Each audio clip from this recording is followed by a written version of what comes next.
So for years now, Donald Trump and MAGA has been out there thumping their chest about Project 2025. And they've been talking about how if they could just get Trump reelected, then they would give him total and complete control over the government. And the Supreme Court went so far as to give Donald Trump full immunity for official acts. So it definitely looks as though Project 2025 is already being put in place as we speak. But what happened is more and more people started talking about this. More and more people began to start saying to themselves, what exactly is Project 2025? And more creators started coming out and educating people on what it was. And that caused more people to dig in and read for themselves. And pretty soon they realized, wait a minute, we don't want this at all. This is not what democracy is about at all. And people started pulling back from it. When Donald Trump realized just how unpopular it was, he started trying to backpedal and say that he had absolutely nothing to do with it. Well, we've been here on the channel bringing receipts every time the subject comes up because it's so easy to find the paper trail that leads right back to Donald Trump. And now he's trying to say that he's got nothing to do with Project 2025. It's all about Agenda 47. But those of us that's actually looked into both of them knows that they're pretty much one and the same. And now Donald Trump is caught yet again. And here is another receipt. This article here is from the Midas Touch Network.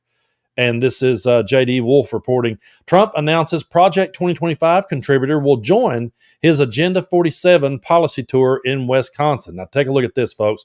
The Trump campaign announced a Milwaukee, Wisconsin Agenda 47 policy tour event featuring Project 2025 contributor Monica Crawley. Trump's campaign has attempted to distance himself from Project 2025's policy manual by emphasizing Trump's Agenda 47 policies instead. Yet his upcoming event using Project 2025 contributor to promote his Agenda 47 policies continue to blur the lines between Trump and Project 2025.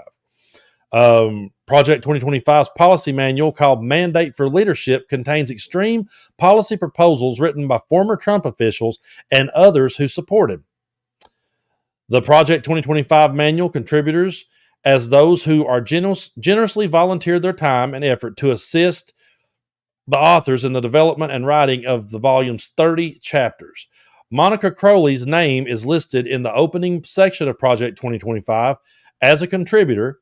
That means Crowley assisted Project 2025 authors in developing and writing Project 2025 policies. Crowley is a former Trump official who hosts a podcast promoting Trump and MAGA Republican ideas. Trump recently appeared on Crowley's podcast and insinuated Democrats were behind his assassination attempt, suggesting it was an inside job. Trump also called for shutting down the government. Millions of dollars went into creating Project 2025 for Trump to use. Trump has attempted to distance himself from Project 2025 and failed. He now has a Project 2025 contributor promoting his Agenda 47 policies. So once again, Donald Trump has tried to distance himself from Project 2025, but then he brings on a contributor to come on tour with him, and he thinks we're too stupid to see through it. See, Donald Trump is burning the candle at both ends on every issue. If you look at him, look at the mess he's causing with abortion. He's sitting there now trying to act like he's this pro-choice dude that's all for empowering women. Meanwhile, he tries to go back and talk about how he's the one that overturned Roe versus Wade, and he's proud that he done it. So he's always in a conflict because he's trying to please everyone. And while he may be able to dupe his cult members into believing what he has to say, the rest of us can see through it. So when he says to us, I have nothing to do with it, even Democrats knows I'm not involved with Project 2025. But then you bring on a former contributor and you think we're not going to see through that. We're not going to point that out. We're not going to bring this receipt. It's insulting to everyone's intelligence, and he might be able to gaslight his entire audience, but he's not going to gaslight us. That's the difference. And I want to show you a clip right here from the Charlie Kirk show, and you got to remember what a fanboy Charlie Kirk is. He's at every Trump event he can get to, speaking on Trump's behalf and pushing Trump's agenda out there. And I want you to take a look at this weirdo he's got on this show and listen very closely at what they intend to do. Take a look.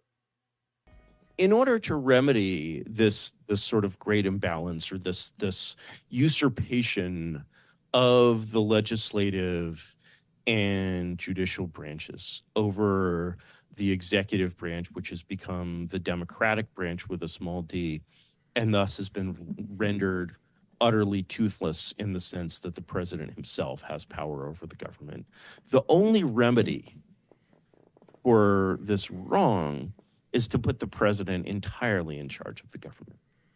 And that essentially means that the executive branch, far from being checked and balanced in a way that does not work and has left the executive branch not checked and balanced, but simply hogtied and held hostage, is to render the executive branch completely unilateral. Folks, they're saying it right out loud. They're not mincing words. They're making it easy for everyone to understand. They intend to give the president complete and total control over the government. And no one, Republican, Democrat, or Independent, should ever want this. This is not something any of us should be for, because if you turn over complete and total control to one dude, that's a dictator. So to the people that keeps telling us to dial the volume back and stop using the word dictator, what I would say to them is, stop telling us that you want one. Okay, stop telling us that you're for one, and maybe then we'll start working on turning the temperature down. But until then, we're going to be aware of this. And when you say these things out loud, we're always going to point it out. Take a look at this next clip. They just keep doubling down, folks. I work for the Heritage Foundation on their Project 2025, which is in charge of staffing the next administration should Trump win. So in the last year of the administration, last year in the White House, I ran the personnel office, which is in charge of like hiring and firing 4,000 political appointees in the executive branch, anything from like the Secretary of Defense to like a scheduler. So we're kind of like thinking ahead, like if Trump wins in November, who are good people to get in? Like who are the people from the last administration that were super successful and competent in their roles that can like move into senior roles, you know, giving him like a team that's all rowing in the same direction to like really hit the ground running. Because the first time it was sort of the dog that caught the car, and it was like, whoa, wait, Trump won? Yeah. Like I thought he would win, but no one else did. You know, like there was nothing ready. There was no infrastructure. There was no staffing. And you have to run the entire federal government. So you rely on your DC network. You rely on establishment Republicans. And sometimes that's okay, but you know, when you have a candidate that like Trump that's a little more outside the box, you need people that agree with.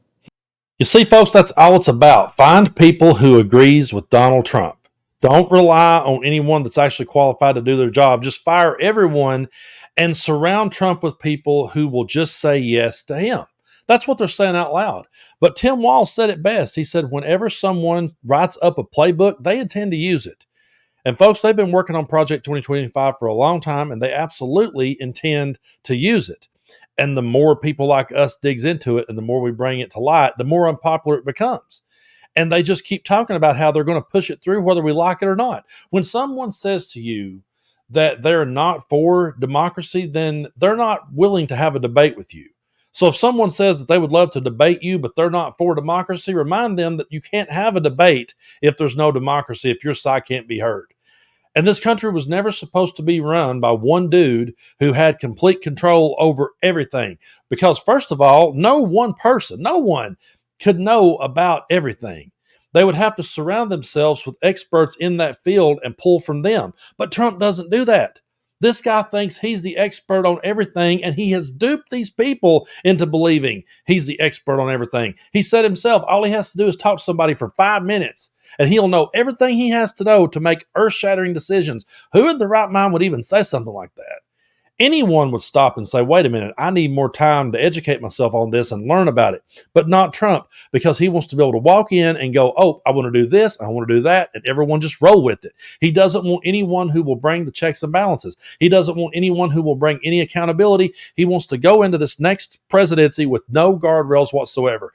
And the Supreme Court has gave him immunity, so let that sink in. For official acts. People says, well, now, Brando, it's just for official acts. Okay, Trump went back and tried to say that the hush money that he paid off was an official act, and he wasn't even president yet. So the guy is clearly going to be all about being in control. And when you turn over your government to this guy again, he's not giving it back. No one has ever been dictator for one day and then gave it all back to the people the next day and said, oh, here you go. Here's your democracy back. I was just trying to get some shit done. That's not how it works.